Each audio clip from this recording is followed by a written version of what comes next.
गाजियाबाद में चंद्रशेखर को काले झंडे दिखाए गए और वहां पर मारपीट हुई। आपस में कुछ वाल्मीकि समाज के लोग थे और कुछ जाटव या चमार समाज के लोगों। कैसे देख रहे हो इस माहौल को? दुखद है, नहीं होना चाहिए पहली बात। और जिन लोगों ने चंद्रशेखर को काले झंडे दिखाए तो निश्चित रूप से जैसा मुझे पता चला है कि वो लोग वाल्मीकि समाज के लोग थे जिन्होंने चंद्रशेखर को काले झंडे दिखाए, तो उनको नहीं दिखाने चाहिए थे। और उसके बाद में जिन लोगों ने मारपीट की, तो मारपीट की नौबत क्यों आई, पहले तो ये चेक करना चाहिए गलती किसकी थी, ये जांच का विषय है। लेकिन मारपीट नहीं होनी चाहिए थी, मैं दोनों बात का विरोधी हूँ। दूसरी बात यह है कि वर्तमान समय में जो हालात बने हुए हैं उत्तर भारत में, खासतौर से 5-7-6 राज्यों में, उत्तर प्रदेश में, बिहार में, छत्तीसगढ़ में, राजस्थान में, मध्य प्रदेश में, पंजाब में, हरियाणा में, दिल्ली में, यहाँ जो जाटव चमार वर्सेस वाल्मीकि हुआ है ये गलत है, ये नहीं होना चाहिए था। हमने पहले दिन से समझाने की कोशिश की है, लेकिन उसके बावजूद भी समझने को तैयार नहीं है कोई सा भी वर्ग। तो ये कहीं ना कहीं आने वाले समय पर दोनों समाज के लिए नुकसानदायक है। और ये जो आरएसएस और बीजेपी के इशारे पर कुछ लोग कर रहे हैं, उसमें भी वाल्मीकि समाज का वो बुद्धिजीवी वर्ग जो चीज़ों को समझता है, जो फूले अम्बेडकरी आंदोलन में पिछले 20-30 साल से है, लेकिन अगर वो आज भी उस बात को नहीं समझ करके, उस एकाकी को तोड़ करके और वर्गीकरण के पक्ष में जिस प्रकार से पिछले 1 महीने से या लगभग 20 दिन से उसने शोर शराबा कर रखा है, वो गलत है, नहीं होना चाहिए था। चंद्रशेखर को काले झंडे दिखा करके आप क्या करोगे? चंद्रशेखर कोई ना तो मुख्यमंत्री है, ना जस्टिस है, ना प्रधानमंत्री है, ना सरकार में है, ना सरकार का हिस्सा है। आप चंद्रशेखर को काले झंडे क्यों दिखा रहे हो? तो वो नहीं दिखाने चाहिए थे। और उसके बाद में हमने पैसा दिया, हमने सांसद बनाया, हमने वोट दिया, अब हमारे साथ नहीं आ रहा चंद्रशेखर। देखिए, अगर ये डिटेल में जाओगे तो फिर मैं कुछ कहूँगा तो फिर कहेंगे कि राहुल नागपाल ऐसे बोल गया। पहली बात तो नगीना सीट पर वाल्मीकि समाज की इतनी वोट ही नहीं है कि वो किसी को सांसद बना दें या किसी को सांसद हरा दें।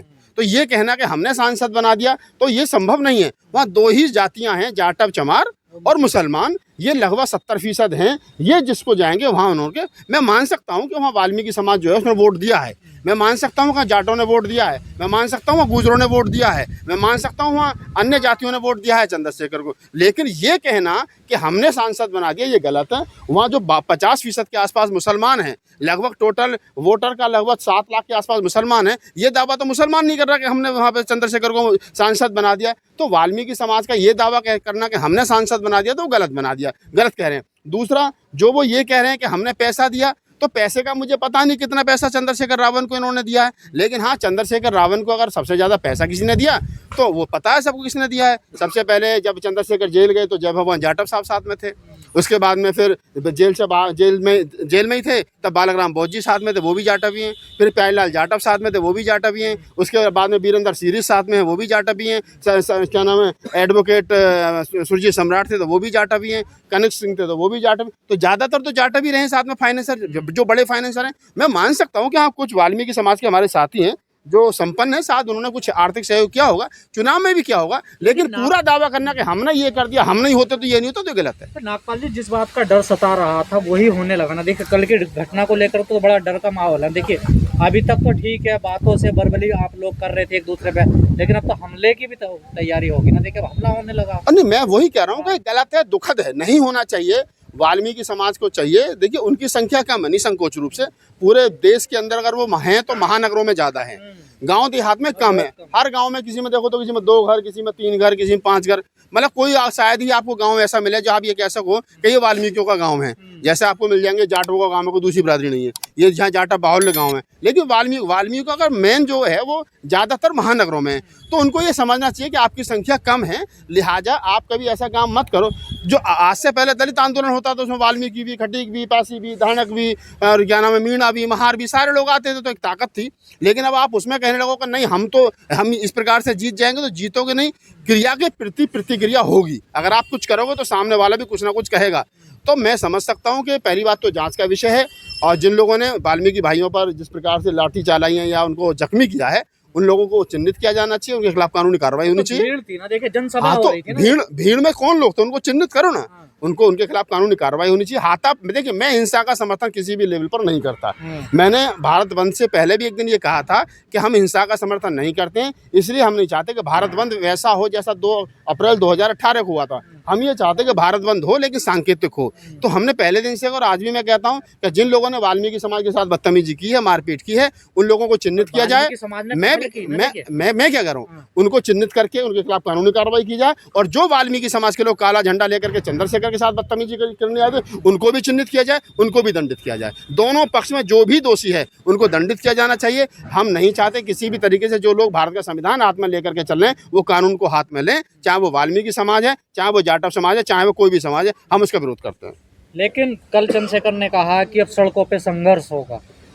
मतलब ये चंद्रशेखर भाई ने बात कही है कि सड़कों पे संघर्ष होगा, तो क्यों होगा, किस लेवल पर होगा, क्या जरूरत है? सुन ही नहीं रही है। नहीं, सरकार के खिलाफ तो सड़कों पे संघर्ष होना ही चाहिए, उसके लिए नो डाउट। लेकिन अब कोई ये कहने लगा चंद्रशेखर के इस स्टेटमेंट का गलत मतलब निकालने लगेगा, इसलिए कहा है कि वाल्मीकि के खिलाफ सड़क पर आंदोलन होगा, तो मैं उसके पक्ष में नहीं हूँ। 11 तारीख की उन्होंने कॉल दे दिया।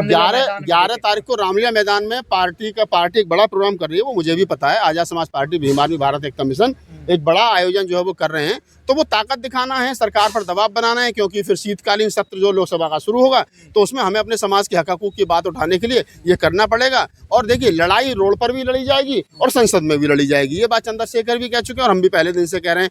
तो हम तो सारे तमाम सांसदों को, चाहे राजकुमार राउत है, चाहे चंद्रशेखर है, चाहे कुमारी शैलजा है, चाहे चन्नी साहब हैं, चाहे अपना और बहुत सारे लोग हैं, संजना जाटव है, जो जीत करके आए हैं, हमने तो सबसे मिले हैं, सबसे कहा है कि आप जो दलितों के हक हकूक की लड़ाई है आप उसको मजबूती से सदन में लड़ाइए। हम लोग रोड पर हैं और रोड पर हम इसको उठाएंगे। लेकिन खुशी की बात है कि हम रोड पर अगर लड़ते हैं तो चंद्रशेखर रोड पर भी हमारे साथ होते हैं। 21 तारीख को हमारे साथ थे, ये खुशी की बात है। 11 सितंबर को कह रहे हैं चंद्रशेखर की वहाँ रामलीला नहीं होगी, रामलीला मैदान में संविधान लीला होने जा रही है। देखिए, संविधान लीला ही होनी चाहिए, संविधान लीला से ही देश चलेगा। रामलीला से कुछ लोगों का घर चल सकता है, रामलीला से कुछ लोगों का व्यापार चल सकता है, रामलीला से कुछ लोगों के घरों में चमक आ सकती है, रामलीला से कुछ लोगों के चेहरे पे चमक आ सकती है, रामलीला से कुछ लोगों के पेट पे चमक आ सकती है, कपड़ों पे प्रेस हो सकती है। लेकिन रामलीला से देश नहीं चल सकता।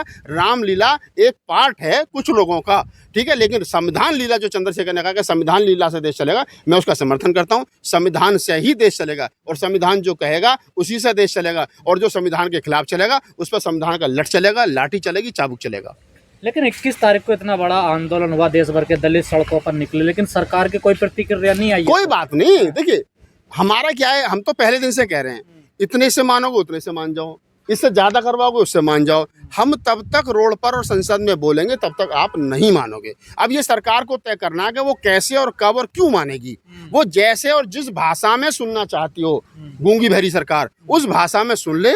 अगर वो इस भाषा में नहीं मानी तो दूसरी भाषा में सुना। कुल मिलाकर के इस देश का फूले अम्बेडकरी आंदोलन का व्यक्ति, उस आंदोलन के अंतिम पायदान पर खड़ा हुआ एक एक आंदोलनकारी सरकार को जगा करके जाएगा, अपने हक हकूक की लूट नहीं होने देगा। वो चाहे सुप्रीम कोर्ट का डिसीजन हो SC ST क्या नाम है के आरक्षण में वर्गीकरण वाला, चाहे अन्य कोई मुद्दा हो, लड़ा जाएगा और जीता जाएगा। पर नुकसान तो आप ही का हो रहा है। एक तरफ आपका समाज टूट रहा है, दूसरी तरफ सरकार आपकी सुन नहीं रही है। वो जो समाज जिसको कह रहे हो वो टूट रहा है, जो हमें बड़ा भाई बता रहे हैं, जिनको हम छोटा भाई कह रहे हैं, उनसे हमारी हाथ जोड़ करके अपील है कि आप इसको समझिए।